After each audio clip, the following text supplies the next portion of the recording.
kettlebell single arm power clean. I will show you what it looks like and then break it all down for you.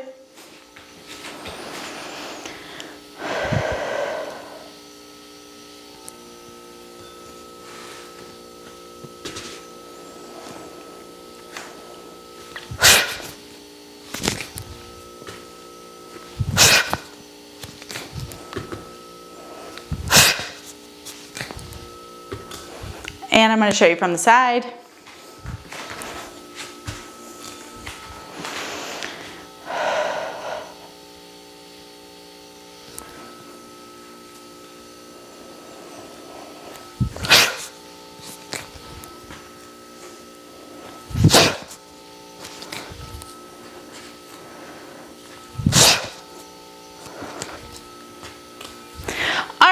So these are super fun.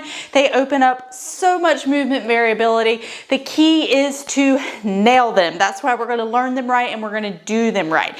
First thing we need to understand is that a clean is a ballistic, powerful movement with the kettlebell. No such thing as a slow clean. You need to be powerful when you're doing these. We're also going to make sure that we are nailing that racked position to start off with. So I will have had you doing some static racked holds before we've done these, but just to review that racked position, you're making sure that your thumb is towards the collarbone and we have a slight flex of the wrist. So we're not having our wrist out here, and we really don't want our wrist up and down because as the bell starts to get a little bit heavier, if that wrist is straight up and down, it's going to tend more towards getting into that extension. So slight flex of the wrist, and we're also making sure that we're not pulling forward with the bell. So I physically have basically my thumb coming towards my chest, and I have the bell resting in this space right here in my arm.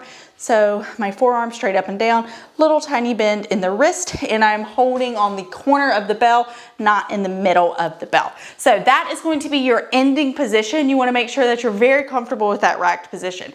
Now, to set up for a clean, a power clean means that we are starting with the kettlebell on the ground.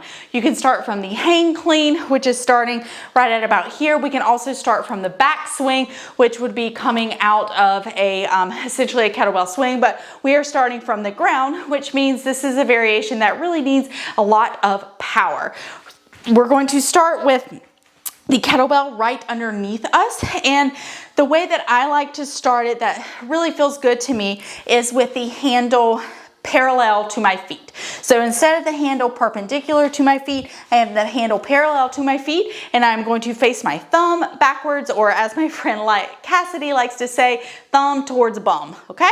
So I have my hand this way right here. Now, the next thing I need to remember is that a clean is a vertical trajectory. I am not bringing the bell out in front of me. The bell needs to come straight up my body.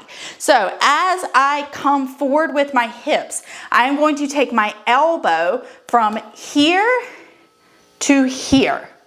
Again, hinging and then here. So you want to make sure you practice that motion a few times. Then from here, we punch the bell up, okay? So hinge and finish in this position right here. Now, your other hand, we want it to mimic your working hand, so we don't want to just leave it free floating out in space. What I really like to do from the beginning is I'll just kind of cross that free hand over and then end right here, or you can just kind of keep it here. Another variation that is really powerful is starting with the hand here and then just bringing it up as your other hand comes up.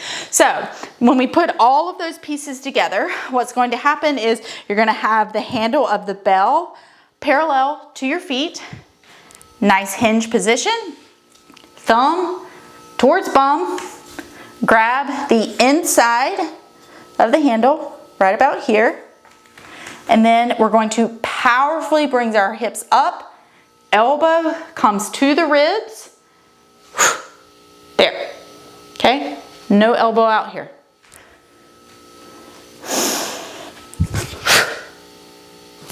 And then come back down.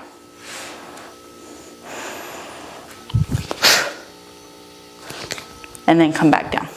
So the bell is rotating over your wrist. If you're having trouble with the bell flopping onto your wrist, make sure that you're pulling your elbow back as you come up and then staying very tight to your chest. We don't pull it back and then do an arc motion. It needs to come here, and that's how you do it.